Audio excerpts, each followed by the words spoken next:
ಅವತಾರಗಳನ್ನ ವಿಷ್ಣು ಮಾತ್ರನೇ ಎತ್ತಿದ್ದು? ತ್ರಿಮೂರ್ತಿಗಳಲ್ಲಿ ಬ್ರಹ್ಮ, ವಿಷ್ಣು, ಮಹೇಶ್ವರ ಅಂತ ಏನ್ ಕರಿತೀವಿ, ಮತ್ಯಾರು ಅವತಾರ ಎತ್ತಲಿಲ್ವಾ? ಈಗ ಮತ್ಸ್ಯಾವತಾರ ಜ್ಞಾನಕ್ಕಾಗಿ ಬಂದಂತಹ ಅವತಾರವೇ ಅದು. ಹಾಗಾಗಿ ಅಂತಹ ಅವತಾರಗಳು ಬರೀ ವಿಷ್ಣು ಮಾತ್ರ ತೆಗೆದಿದ್ದಾನ ಅಂತ ಕೇಳಿದ್ರೆ ಇಲ್ಲ. ಇದು ವಿಷ್ಣುಗೂ ಇದೆ ಈ ಹೆಸರುಗಳು. ಶಿವ ಅನ್ನೋ ಹೆಸರು, ಹೌದು, ಶಿವ ಅನ್ನೋ ಹೆಸರು ಕೂಡ ವಿಷ್ಣುಗಿದೆ. ಪಶುಪತಿ ಅನ್ನೋ ಹೆಸರು ಕೂಡ ವಿಷ್ಣುಗಿದೆ. ಸಾಕ್ಷಾತ್ ವಿಷ್ಣುವಿನ ಮೊಮ್ಮಗ ಶಿವ. ವಿಷ್ಣು ತನ್ನ ಹೆಸರಿನಲ್ಲಿರುವಂಥ ಶಿವನನ್ನ, ಶಿವ ಅನ್ನೋ ಶಬ್ದವನ್ನ ಅವನಿಗೆ ಕೊಡ್ತಾನೆ. ಅವತ್ತಿಂದ ಅವನಿಗೆ ಶಿವ ಅಂತ ಹೆಸರು. ತ್ರಿಮೂರ್ತಿಗಳನ್ನು ಮಾಡಿ ಅನಂತರ ಒಬ್ಬೊಬ್ಬರಿಗೆ ಸೃಷ್ಟಿ ಕಾರ್ಯವನ್ನು, ಸ್ಥಿತಿ ಕಾರ್ಯವನ್ನು, ಲಯ ಕಾರ್ಯವನ್ನು ನೀಡ್ತಾನೆ. ಅಂತಹ 54 ಲೀಲೆಗಳನ್ನು ತೋರಿಸ್ತಾನೆ ಶಿವ. ಆ ಲೀಲೆಗಳನ್ನೇ ಅವತಾರ ಅಂತ ನಾವು ಹೇಳ್ತೀವಿ. ಈ ವರಾಹ ಮತ್ತು ವಿಷ್ಣುವಿಗೆ ವಾದ ವಿವಾದ ಬಂದಿತ್ತು ಅನ್ನೋ ಒಂದು ಪುರಾಣಗಳಲ್ಲಿ ನೀವು ನೋಡಿದ್ದೀರಿ.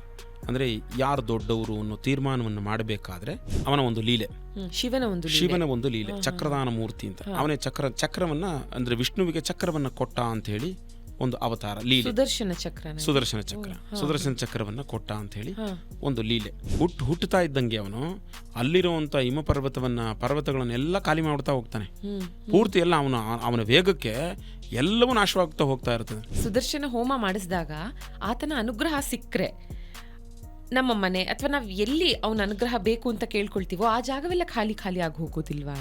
ಚಾಮುಂಡೇಶ್ವರಿಯಲ್ಲಿ ಯಾರು ಜಪವನ್ನ ಮಾಡಿ ತಪವನ್ನ ಮಾಡಿ ಅವಳನ್ನ ಸಾತ್ವಿಕ ರೂಪದಲ್ಲಿ ತಗೊಂಡು ಅನಂತರ ಹುಟ್ಟುಹಬ್ಬದ ಶುಭಾಶಯಗಳನ್ನು ಹೇಳಬೇಕೇ ವಿನಃ ಸಂಹಾರ ದೇವತೆಗಳನ್ನ ನೀವು ಪ್ರಾರ್ಥನೆ ಮಾಡಬೇಕಾದ್ರೆ ಇದರಲ್ಲೊಂದು ಸಮಸ್ಯೆಗಳು ಕೂಡ ನಮಗೆ ಕಾಡ್ತಾ ಹೋಗುತ್ತೆ.